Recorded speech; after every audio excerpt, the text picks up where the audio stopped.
In this video, I will cover a number of topics under the general umbrella of how to use AAI to run your business better. We'll go through suggestions and concepts that will make your work and your batch better, and also some of the ideas that you're going to hear here have been derived from years of running projects with customers, so they represent the best practice suggestions for how to use AAI. The first topic I'd like to cover is the concept of a job stream and what it really buys you in terms of monitoring your batch. So we've seen how to create a job stream in a different video, but we haven't covered the implications of switching your monitoring from a job level to a job stream level. So a job stream represents a set of jobs that are related together and they run together.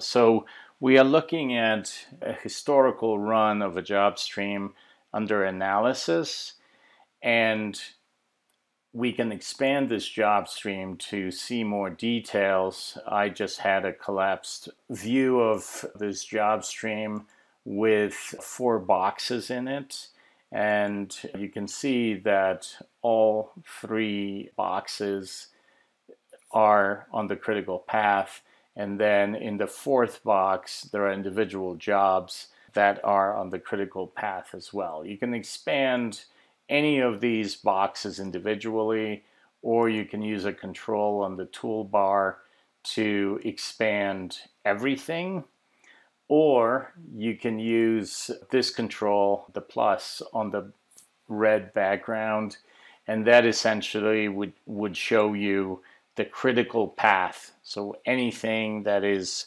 highlighted in red would essentially expand and show up on the Gantt chart view. So coming back to the concept of a job stream as a container, that's a really important notion in the product because it switches your perspective on monitoring entirely. Essentially, when you monitor at the job level, you have no context for individual jobs because there is no higher level structure that essentially gives you that context. In the case of AAI, the job stream provides that context.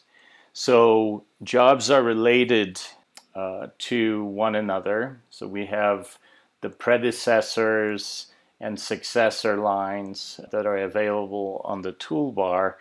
And these lines represent relationships in JIL, because we are here specifically looking at an AutoSys job stream. So we have a set of jobs that are related, they run together, and they culminate in the execution of the target job. So that's our endpoint that we are interested in monitoring, and we also have an SLA set up for it. So there are some important implications of treating your monitoring in the context of job streams and switching your mode of operation away from job level monitoring and basically going with job stream level monitoring. So first of all, you have continuity of execution end to end, from the first job that's included in the job stream all the way to the target job, which is our endpoint for the job stream that has the SLA assigned to it. So if there's anything that happens along the execution path, let's say if you have a failure or if you have latency somewhere along the way, all of that happens in the context of the container, the job stream. So, so first of all, if you have alerts set up on a job stream, you will have a much smaller number of alerts if you are setting up alerts at the job stream level. So this often results in the removal of max run alarms in AutoSys because they are simply not necessary.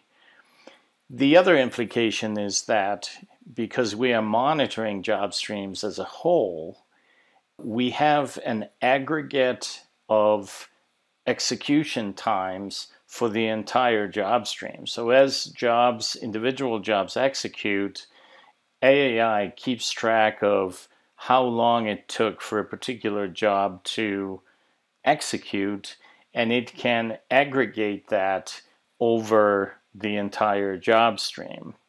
So when you are monitoring at the job level, it is virtually impossible to do that aggregation in your head. Some jobs are going to run close to their average runtime. Some jobs might run faster.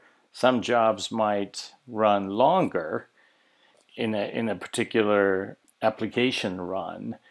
And AAI gives you the ability to have the overall execution time for all the jobs that have executed up to this point. If you monitoring at the job level, it's virtually impossible to have an up-to-date picture of what's going on. So not only will we reduce the number of max run alarms, but we will also have a much better, more precise picture of where we are at in terms of execution time for this entire set of jobs.